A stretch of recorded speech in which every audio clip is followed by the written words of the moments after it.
నమస్తే, నేను Sahasra. Welcome to our channel.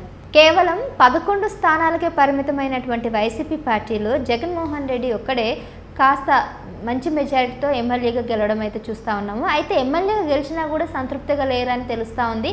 అసెంబ్లీకి వెళ్ళడానికి కూడా సుముఖంగా లేరని కూడా అర్థమవుతుంది. అందుగురించే ఇప్పుడు ఈ ఎమ్మెల్యే పదవిని కూడా రాజీనామా చేసి బయటకు వచ్చే ఆలోచనలో ఉన్నారంట. మరి ఇది ఎంతవరకు నిజమనే అంశం మీద మనతో పాటు ప్రముఖ సీనియర్ జర్నలిస్ట్ దుర్గా వడ్లమాని గారు ఉన్నారు. ఆవిడని అడిగి తెలుసుకుందాం. నమస్తే. నమస్తే అండి. సో ఇప్పుడు ఈయన ఉన్న పలంగా ఎమ్మెల్యే పదవికి రాజీనామా చేసి ఏం చేద్దామని ఈయన ఆలోచన జగన్మోహన్ రెడ్డి గారిది. మనం డే 1 నుంచి చెప్తున్నామమ్మా, ఆయన అసెంబ్లీకి రారు.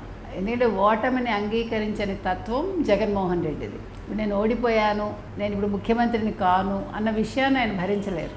ఇంకా నాకు 40% వచ్చింది, ప్రజలు మీరు ఎన్ని కుట్రలు చేసినా నా వైపు ఉన్నారు, మళ్ళా మేము వస్తాము, ఇలాగే మాట్లాడుతున్నారు. అంతే తప్ప నేను ఒక ఎమ్మెల్యేని, నేను ప్రజల తరఫున మాట్లాడాలి అసెంబ్లీలో అనే దృష్టి ఆయనకు లేదు. ఆయన ఏం రాశారు లేఖ, మీరు ప్రతిపక్ష హోదా ఇస్తేనే నేను వస్తాను. నేను బెదిరిస్తున్నాడు ఆయన. అంతే కదా, చాక్లెట్ ఇస్తేనే నేను స్కూల్కి వెళ్తాను అన్నట్టుగా అనమాట.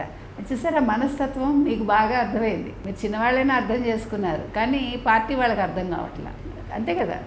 ఎందుకు చెప్తున్నామంటే క్యాబినెట్ హోదా వస్తుంది ప్రతిపక్ష హోదా ఇస్తే, కాబట్టి అప్పుడు బాగా ఇదిగా రావచ్చు కదా, అప్పుడు వచ్చి మాట్లాడతాడనమాట ఆయన. ప్రజలు నువ్వు ఎమ్మెల్యేగా చాలు, నీ రేంజ్కి అది చాలు అని చెప్పి వాళ్ళు ఎమ్మెల్యే పదవితో ఆపేశారు. ప్రతిపక్ష హోదా నీకు అక్కర్లేదు, నువ్వు ఎలాగ మాట్లాడవు, నీకు చేత కాదు, నువ్వు పోరాడలేవు అని ప్రజలకు కూడా తెలుసు కాబట్టి అక్కడితో ఆపేశారు. అది ఆయనకు అర్థం కాదు. ఆయన అంటే మనస్తత్వం చాలా విచిత్రంగా ఉంటుంది. అంటే కేవలం ప్రతిపక్ష హోదా ఒకటే అని కాకుండా ఆయన మీద ఉన్నటువంటి కేసులు కూడా మరో కారణం అని తెలుస్తుంది. అంటే ఆంధ్రాలో ఉంటే జైలుకి వెళ్ళే పరిస్థితి ఉందేమో, ఇప్పుడు ఈ పదవి నుంచి బయటకు వచ్చి ఇంకొక హైయర్ పొజిషన్కి వెళ్తే కనీసం కేసుల నుంచి బయటకు పడవచ్చాను ఆలోచనలో ఉన్నట్టు కూడా అర్థమవుతుంది.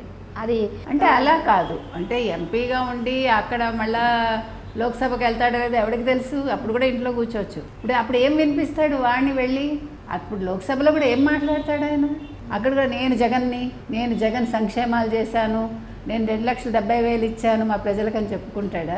ఏం పోరాటం చేస్తాడు, ఏముందని? ఇప్పుడు ఇసుక దందా చేశాడు, ఇసుక దందా గురించి మాట్లాడతాడా? లేదు మైనింగ్ గురించి మాట్లాడతాడా? ఆయన చేసిన అక్రమాలు, అవినీతి మాట్లాడతాడా? స్క్రిప్ట్ లేకుండా బయటకు రాని పరిస్థితులు ఉన్నాడు. స్క్రిప్ట్ లేకపోతే మాట్లాడలేడు. నిన్న వైఎస్ రాజశేఖర రెడ్డి 75వ జయంతి ఇడుపులపాయలో చేశారు. మీరు చూసారో లేదో, ఈ ఎడం చేత్తోటి ఆ దండ ఇలా పట్టుకున్నాడు అంతే, కనీసం కుడి చేత్తో వెయ్యలేదు తండ్రి విగ్రహానికి, పూలమాల వెయ్యలేదు. ఇంకొక పూలమాల ఇస్తే దాన్ని అవినాష్ రెడ్డికి ఇచ్చాడు వేయమని. తండ్రి గురించి ఒక్క మాట మాట్లాడాడండి ఎప్పుడైనా? నిన్న 75వ జయంతి తండ్రిది, నువ్వేం మాట్లాడాలి? నేను వైఎస్ రాజశేఖర రెడ్డి కొడుకుని, నా తండ్రి ఇంత గొప్పవాడు, ఆయన 60 ఏళ్ల వయసులో పాదయాత్ర చేసి ముఖ్యమంత్రి అయ్యాడు, ఆయన వల్ల నేను ఈరోజు ముఖ్యమంత్రిగా 5 ఏళ్ళు పాలించాను, ఈరోజు ప్రతిపక్షంలో ఉన్నప్పటికీ నేను ఆయన ఆశయాలు కొనసాగిస్తాను ఏదైనా మాట్లాడా? వైఎస్ రాజశేఖర రెడ్డి వైఎస్ఆర్ అనే పదం ఎత్తడానికి ఆయన ఇష్టపడ్డు. ఆయన ఎదురుగుండా మీరు ఆయన తండ్రిని పొగిడితే ఆయన సహించలేడు. నిన్న చూసారో, వచ్చిన వాళ్ళని దండాలు పెట్టుకుంటూ వెళ్ళాడు. నువ్వు దేనికి వచ్చావు, వాళ్ళకి దండాలు పెట్టవేంటి? వాళ్ళు వచ్చిన పర్పస్ అక్కడికి ఇడుపులపాయకి నీ తండ్రి సమాధి దగ్గర జయంతి ఉత్సవాలు చేయటానికి. నువ్వు దండాలు పెట్టేసుకుంటూ ఎక్కడా అసలు ఫేస్లో అయ్యో తండ్రి లేడని ఒక బాధ కానీ, ఈరోజు తండ్రిది 75వ జయంతి అని కానీ అసలు ఒక మాట మాట్లాడాడమ్మా. ఇప్పుడు ఆయనకు ఒక మిత్రుడు అంటే అవినాష్ రెడ్డి ఒక్కడే అంటారా? అవినాష్ రెడ్డి నిన్న సజ్జలు బయటకు వచ్చాడుగా, మళ్ళీ నాశనం చేయడానికి పక్కనే ఉంటారు మనుషులు, కంగారు పడకు. ఈరోజు తెలుగుదేశం కూటమి ఎవరికైనా అంటే థ్యాంక్స్ చెప్పాలంటే సజ్జల భార్గవ్ రెడ్డికి చెప్పాలి. వాళ్ళు చేసిన చేతకాని పనుల వల్ల, వాళ్ళ సలహాల వల్ల 6 లక్షలు ఇచ్చి నెలకి పెట్టుకున్నాడు కదా, 6 లక్షలు ఇంకా ఎక్కువ మనకు తెలీదు. కాబట్టి వాళ్ళు సక్రమంగా వాళ్ళ పని చేశారు. అందుకని జగన్మోహన్ రెడ్డి హ్యాపీగా ఓడిపోయాడు. అంటే ఇప్పుడు ఆయన ఆలోచన ఎలా ఉందంటే, ఢిల్లీలో కనుక లోక్సభకో లేకపోతే రాజ్యసభ సీటో ఏదో వస్తే కనీసం ధీమాగా ఉండొచ్చు, ఆయన కేసుల నుంచి బయటపడే. కేసుల నుంచి ఎందుకు బయటపడతాడు? ఇప్పుడు బీజేపీ ఏమీ ఆదరించదు కదా. ఇప్పుడు వాళ్ళు అడగగానే స్పీకర్కి మీరు స్పీకర్ ఆ రోజు పోస్ట్కి మాకు మద్దతు తెలపండి అనగానే అన్కండిషనల్ సపోర్ట్ ఎవరిచ్చారండి? మీరు హోదా అడగలేదు, ప్రత్యేక హోదా అడగలేదని తెలుగుదేశం మీద పడ్డాడు కదా. 5 ఏళ్ళు నిద్రపోయాడు. మొన్న అవకాశం వచ్చినప్పుడు తను వాడుకున్నాడా? నేను ఇస్తాను మీకు మద్దతు, ప్రత్యేక హోదా పరిస్థితి ఏంటని అడగగలిగాడా? దమ్ముందా?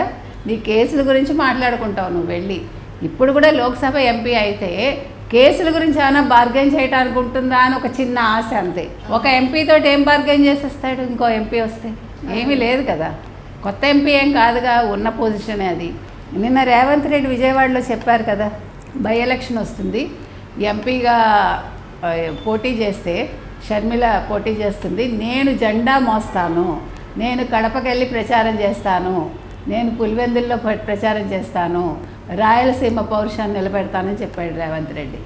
ఒకవేళ రేవంత్ రెడ్డి ప్రచారానికి వెళ్తే ఖచ్చితంగా షర్మిల నెగ్గుతుంది.